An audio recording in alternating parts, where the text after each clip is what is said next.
اعوذ باللہ من الشیطان الرجیم بسم اللہ الرحمن الرحیم۔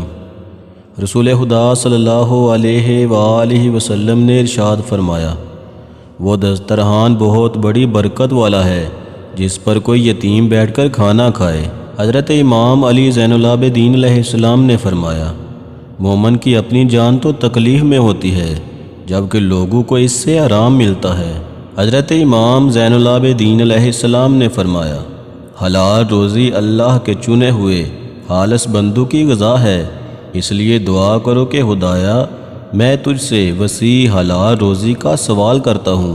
امام جعفر صادق علیہ السلام نے فرمایا، مسلمان عورتوں کے لیے ایسا لباس جائز نہیں کہ جس میں بدن ظاہر ہوتا رہے۔ امام حسن علیہ السلام نے ارشاد فرمایا، مسلمان بھائی کی ضرورت کو پورا کرنا میرے نزدیک ایک مہینے کے اعتکاف سے بہتر ہے۔ رسول خدا صلی اللہ علیہ وآلہ وسلم نے فرمایا، نیک اور بلند مرتبہ لوگ اپنی بیویوں کی عزت کرتے ہیں اور پست ذہنیت اور نیچ لوگ ان کی توہین کرتے ہیں۔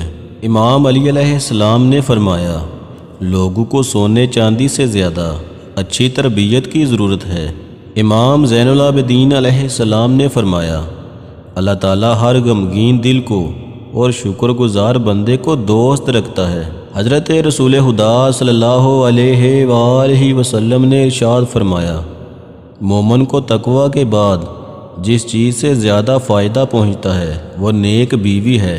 حضرت علی علیہ السلام نے ارشاد فرمایا، صرف پیسے کا ہونا رزق نہیں، نیک اولاد، اچھا اخلاق اور مخلص دوست بھی بہترین رزق میں شامل ہیں۔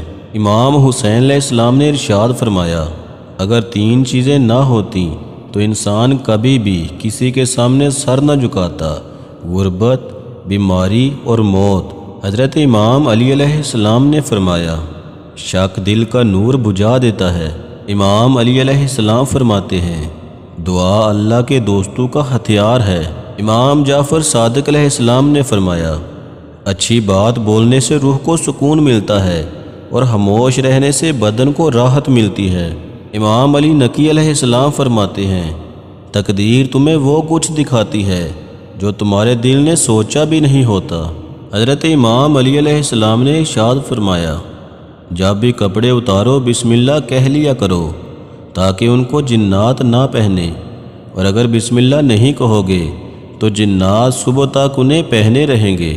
مولا علی علیہ السلام ارشاد فرماتے ہیں، تم اپنی آخرت کی پرواہ کرو، دنیا تمہارے قدموں میں چلی آئے گی۔